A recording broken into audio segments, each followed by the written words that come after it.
खैर, अब आज की कहानी पर आते हैं। आज की कहानी दिल्ली की ही है। बात 30 जून की है।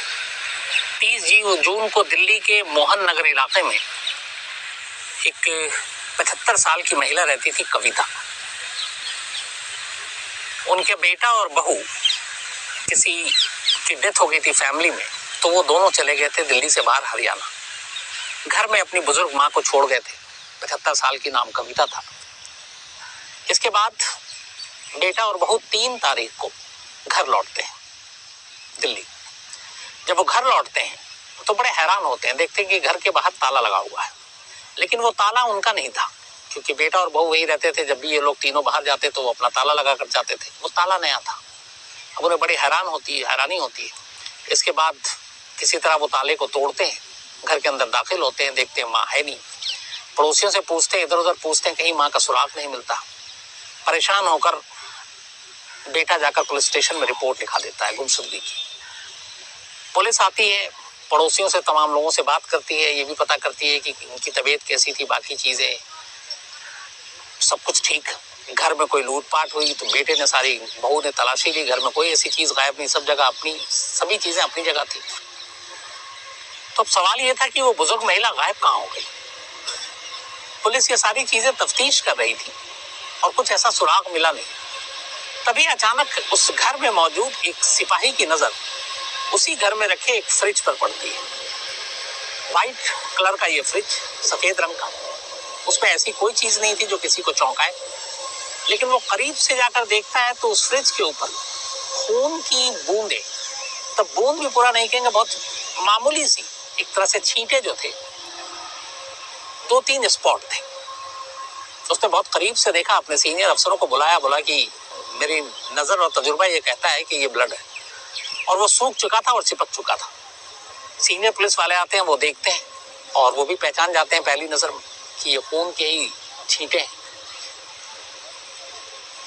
अब पुलिस और वहां पे मौजूद लोगों को एक अनजाना सा खौफ आता है कि मामला कुछ गड़बड़ है। बेटे और बहू भी घबरा जाते हैं जब पुलिस वाले बताते हैं कि ये फ्रिज पे खून का निशान है। क्या पहले से था? वो बताते हैं पहले बिल्कुल नहीं था। और बाकी पूरा घर नीट एंड क्लीन, बिल्कुल साफ सुथरा।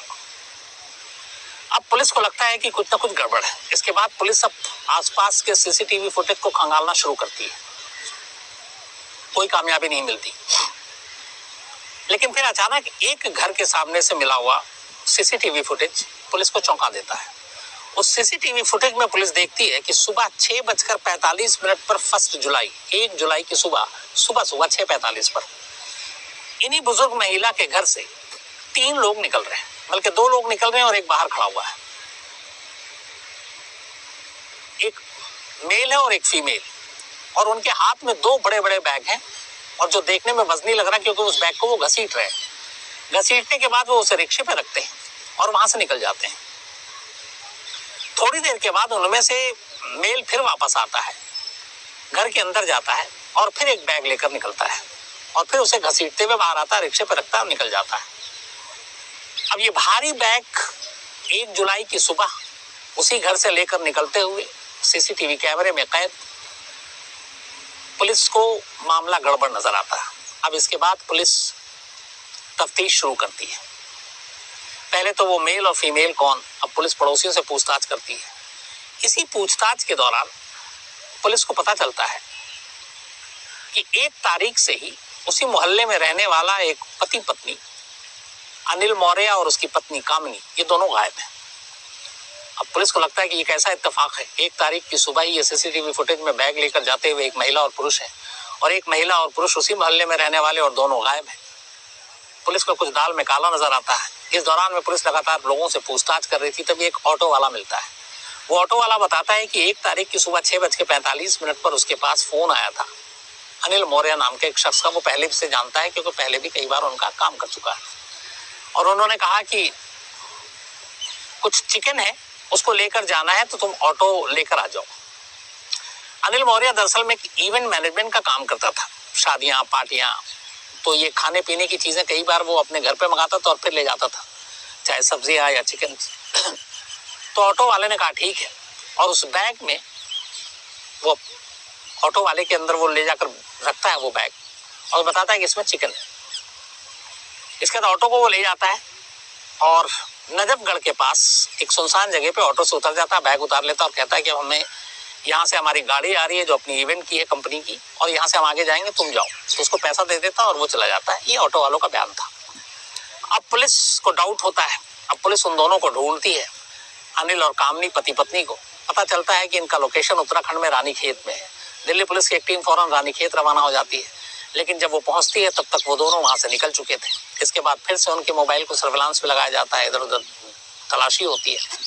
फिर पता चलता है दोनों बरेली में है। इसके बाद पुलिस की टीम यूपी बरेली पहुंचती है और इत्तेफाक से मुखबिर और मोबाइल सर्विलांस के जरिए दोनों पति पत्नी पुलिस के हाथ लग जाते हैं। अब अनिल मौर्य और कामनी को लेकर पुलिस दिल्ली वापस आती है। उनसे पूछताछ होती है। दोनों शुरुआत में मना कर देते हैं कि हम तो काम था और इसलिए गए थे। पुलिस पूछती है कि 1 तारीख की ये सीसीटीवी फुटेज और एक कोई आप गायब, तो सारे अपने तर्क दे रहा था। लेकिन फिर पुलिस ने सीसीटीवी फुटेज दिखाया और बताया कि आप ही दोनों हो और हमारे पास सारे सबूत हैं। इसके बाद पत्नी टूट जाती है पहले और वो कहती है मैंने इनसे मना किया था कि मत मारो, लेकिन इन्होंने मेरी नहीं सुनी। पत्नी के कबूलनामे के साथ ही फिर पति के पास कोई चारा नहीं था। फिर वो भी जुबान खोलता है और पूरी कहानी सुनाता है।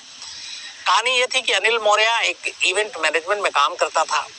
लॉकडाउन की वजह से बहुत सारे लोगों के रोजगार पे असर पड़ा, उस पर भी पड़ा। उसने कुछ लोगों से उधार लेकर अपनी जो उसका धंधा था इवेंट मैनेजमेंट का, उसको चलाने की कोशिश की।